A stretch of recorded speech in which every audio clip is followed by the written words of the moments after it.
Guys നമ്മൾ ഇന്ന് അതിരടി കാണാൻ വേണ്ടി ഞാനും എൻ്റെ കസിൻസും കൂടെ പോവുകയാണ്.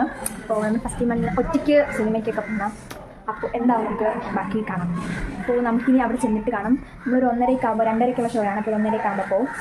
അപ്പോൾ അവിടെ ചെന്നിട്ട് കാണാം. അങ്ങനെ ഗൈസ് പറഞ്ഞതുപോലെ തന്നെ ഞാനും എൻ്റെ അനിയത്തി എൻ്റെ 2 കസിൻസും കൂടെ ആയിട്ട് അതിരടി കാണാൻ വേണ്ടി പോവാട്ടോ. നമ്മൾ ഊബറിലാണ് പോണത്.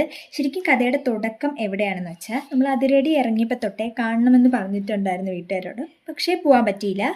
അങ്ങനെ നമ്മൾ ദൃശ്യം 3 കണ്ടതിന് ശേഷം നമ്മൾ പറഞ്ഞു നമുക്ക് പോവാമെന്ന്. പക്ഷേ അവർ കൊണ്ടുപോയില്ല. അപ്പം നമ്മൾ വിചാരിച്ചു എന്നാൽ നമുക്കല്ലേ കാണണ്ടേ, എന്നാൽ നമുക്ക് 4 പേർക്കും കൂടെ പോവാമെന്ന്.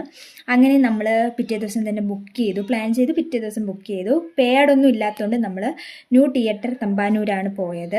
അങ്ങനെ ഗൈസ് നമ്മളിതേ ന്യൂ തിയേറ്റർ എത്തി. അപ്പോൾ ഇന്ന് പോയതും പിന്നെ അത് മാത്രമല്ല ഈ തിയേറ്റർ എനിക്ക് ഭയങ്കര ഇഷ്ടപ്പെട്ടു. കാരണം നമ്മൾ SP-യിലാണ് എപ്പോഴും പോകുന്നത്, വേറെ തിയേറ്ററിൽ അങ്ങനെ പോയിട്ടില്ല. അപ്പോൾ ഈ തിയേറ്ററിൽ ഇങ്ങനെ മാറിപ്പോയപ്പം ഒരു അടിപൊളി എക്സ്പീരിയൻസ് ആയിരുന്നു. എന്നും വെച്ച് SP തിയേറ്റർ കൊള്ളൂല എന്നല്ല, അതും അടിപൊളിയാണ്.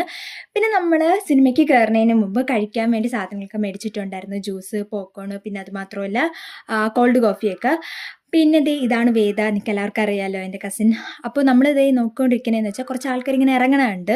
നമുക്ക് മുമ്പേ ഷോ നടന്നുകൊണ്ടിരിക്കുമായിരുന്നു. അപ്പം നമ്മൾ അതുകൊണ്ട് വെയിറ്റ് ചെയ്യുമായിരുന്നു വെളിയിൽ. അപ്പോൾ നമ്മളിങ്ങനെ ആൾക്കാരിങ്ങനെ വെളിയിൽ ഇറങ്ങണുണ്ട്. അപ്പം നമുക്ക് ഷോ തീർന്നെന്ന് മനസ്സിലായി.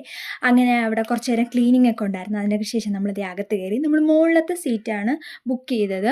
അങ്ങനെ എൻ്റെ സന്തോഷം, എൻ്റെ എക്സൈറ്റ്മെൻ്റ് ഒക്കെ കണ്ടാൽ മനസ്സിലാവുമല്ലോ. ഇങ്ങനെ വന്നതിൽ ഞാൻ ഭയങ്കര ഹാപ്പിയാണ്. അങ്ങനെ നമ്മൾ വന്ന സമയത്ത് കുറച്ച് ആൾക്കാരെ വന്നോളൂ. പിന്നെ സിനിമ തുടങ്ങിയ ആ ടൈമാണ് കുറേ ആൾക്കാർ വന്നത്. അങ്ങനെ സിനിമ തുടങ്ങി. എനിക്ക് ഇഷ്ടപ്പെട്ടു. ഞാൻ ചെയ്തൊരു തെറ്റെന്ന് വെച്ചാൽ ഞാൻ ഭയങ്കര ഹൈപ്പ് ഇട്ട് പോയി, ഭയങ്കര ചിരിച്ച് മരിക്കാം അങ്ങനത്തേക്ക് ഒരു ഇതിലാണ് ഞാൻ പോയത്. പക്ഷെ നമ്മൾ ഒരിക്കലും ഒരു സിനിമ ഭയങ്കര ഹൈപ്പിട്ട് പോലും ഓക്കെ സിനിമ കാണാൻ പോകുന്നത് അങ്ങനെ പോകണം. അങ്ങനെ ബ്രേക്കൊക്കെ ആയി. സിനിമ പക്ഷേ ഇഷ്ടപ്പെട്ടില്ല എന്നല്ല, നല്ല സിനിമയായിരുന്നു. അപ്പോൾ കാണാത്തവരെന്തായാലും കാണണം കേട്ടോ. ബേസിലായാലും ടൊവിനോ ആയാലും വിനീത് ശ്രീനിവാസനായാലും ഷാൻ റഹ്മാൻ ആയാലും എല്ലാവരും നല്ല അടിപൊളിയായിട്ട് അഭിനയിച്ചു. അങ്ങനെ സിനിമയൊക്കെ കഴിഞ്ഞു.